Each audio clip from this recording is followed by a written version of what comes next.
ऐसा बाप नहीं चाहिए। एक बड़े शहर में रतनलाल अपनी बेटी संध्या और छोटे बेटे कुणाल के साथ रहता है। रतनलाल बहुत गरीब है और शराबी किस्म का आदमी है। वो रिक्शा चलाकर अपना जीवन यापन कर रहा है। रतनलाल एक अधेड़ उम्र के आदमी योगेश्वर को कभी कभी अपनी रिक्शा से मार्केट या मंदिर छोड़ता है और कभी कभी बाजार से उसका सामान भी ले आता है। एक दिन रतनलाल योगेश्वर से कहता है, साहब आपके पास गाड़ी है, फिर भी आप कभी कभी रिक्शा से क्यों जाते हो? इन शहर की गलियों को आराम से देखना मुझे बहुत पसंद है। ठीक है साहब, मैं चलता हूँ, कल फिर आऊंगा। अरे रतनलाल रुको तो, मैंने सुना है कि तुम अपनी बेटी को कुछ पैसों के बदले किसी को दे रहे हो। अभी किसी को बेचे नहीं तो क्या करे साहब, एक छोटा बेटा है, उसको पढ़ाना भी है, उसकी देखभाल भी करनी है, और अगर मैं बेटी को घर में रखूंगा तो उसकी शादी कैसे करूंगा साहब। तुमको कितने पैसे मिल रहे हैं? अब 50,000 साहब। देखो मैं तुमको पूरे 20 लाख रुपए देता हूँ, तुम अपनी बेटी संध्या को मुझे दे दो। हैं? 20 लाख? धन्यवाद साहब, धन्यवाद, मैं कल ही उसे आपके पास छोड़ जाऊंगा साहब। अगले दिन रतनलाल संध्या को हमेशा के लिए योगेश्वर के यहाँ छोड़ आता है और बदले में 20 लाख रुपए लेकर घर आ जाता है। रतनलाल जिंदगी में पहली बार इतने पैसे पाकर बौखला गया। उसने एक अच्छा घर लिया। कुणाल, अब हमें कोई चिंता नहीं है, तो अब अच्छे से पढ़, खूब मन लगाकर पढ़ाई करना। पापा मुझे पढ़ाई करना अच्छा नहीं लगता। अरे तूने अगर ज्यादा बकवास की ना तो बहुत मारूंगा। कल से तू अच्छे स्कूल में जाएगा तो जाएगा, हाँ बस। कुणाल का एडमिशन एक अच्छे स्कूल में हो जाता है, लेकिन आए दिन स्कूल से शिकायत आती ही रहती है। 10 साल बाद एक दिन प्रिंसिपल मैडम रतनलाल को स्कूल में बुलाती है। रतनलाल, आपका बेटा कुणाल बहुत आवारा हो गया है और ये बिल्कुल भी पढ़ाई नहीं करता है, बल्कि उसका दिमाग गलत कामों में जा रहा है। अब मैं उससे बात करूंगा मैडम।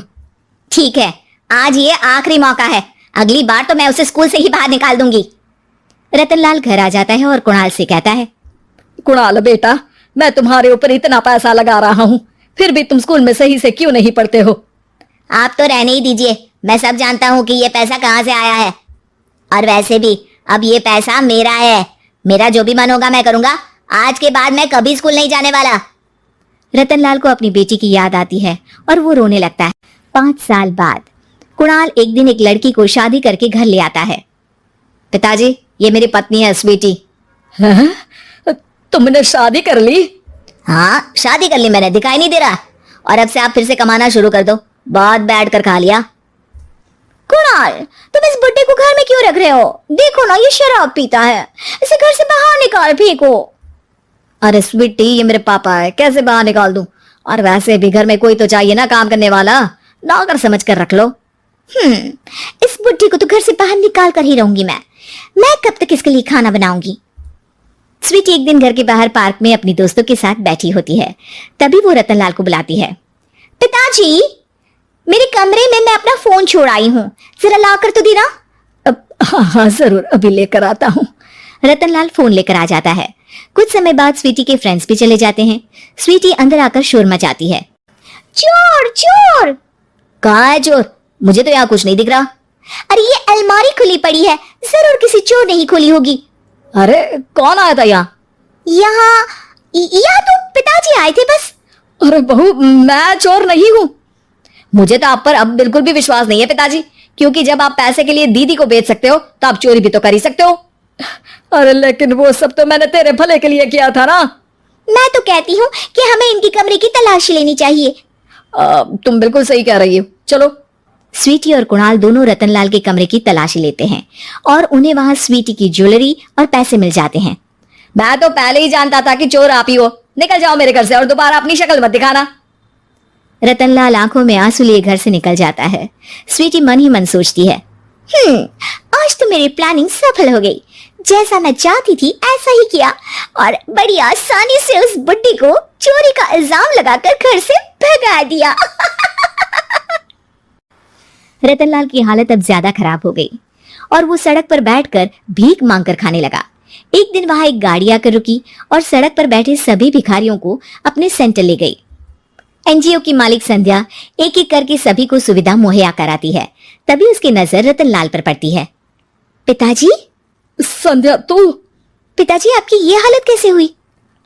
ये सब मेरे बुरे कर्मों की सजा है जो मुझे मिल रही है। मुझे माफ कर दे बेटी। पिताजी, मैं आप पर बिल्कुल भी गुस्सा नहीं हूँ, क्योंकि आपने मुझे यहाँ भेजकर अच्छा ही किया। मेरी जिंदगी बदल गई। लेकिन ये सब हुआ कैसे बेटा? आप ये नए कपड़े पहनो, तब तक मैं योगेश्वर अंकल को बुला कर लाती हूँ। योगेश्वर अंकल? हाँ अंकल। योगेश्वर जी ने तुझसे शादी नहीं की थी? नहीं तो पापा, उन्होंने तो मुझे पढ़ा लिखा कर इस काबिल बनाया है कि मैं आज सबकी सेवा कर पा रही हूँ। रतनलाल पश्चाताप करके रोता रहता है। तभी योगेश्वर भी वहां आ जाता है। रतनलाल जी, आपकी ये हालत कैसे हुई इतने सारे पैसों के बावजूद भी? क्योंकि मैंने बेटे और बेटी में भेदभाव किया था। लेकिन आपने ये कैसे किया, मुझे ये जानना है, बताइए। सालों पहले जब संध्या छोटी थी, तब मैंने एक बार एक आदमी से तुम्हें बात करते हुए सुना था, जो कुछ पैसों में संध्या को तुमसे खरीद कर शादी करना चाहता था। मैं उस समय एनजीओ में बच्चों के लिए ही काम कर रहा था और मैं किसी भी लड़की की जिंदगी खराब होते नहीं देख सकता था। इसलिए मैंने अपने जीवन की कमाई का एक बड़ा हिस्सा तुम्हें दे दिया था। सच में कितना गलत था मैं, मुझे माफ कर दो। अब आप दोनों मेरे साथ घर चलो और आज मैं अपना सच्चा प्रायश्चित करना चाहता हूँ। योगेश्वर और संध्या रतनलाल के साथ घर जाते हैं। स्वीटी दरवाजा खोलती है। चोर भिखारी, तू फिर से आ गया? चल भाग यहाँ से बुड्ढे। ये घर तुम्हारे बाप का नहीं, मेरा है। बाहर निकलो यहाँ से। रतनलाल कुणाल और संध्या को घर से बाहर निकाल देता है। योगेश्वर जी, अब ये घर आपका है और अब आप यहाँ एक और एनजीओ खोल सकते हैं। शायद अब ये सच्चा प्रायश्चित है। संध्या अपने पिता के गले लग जाती है।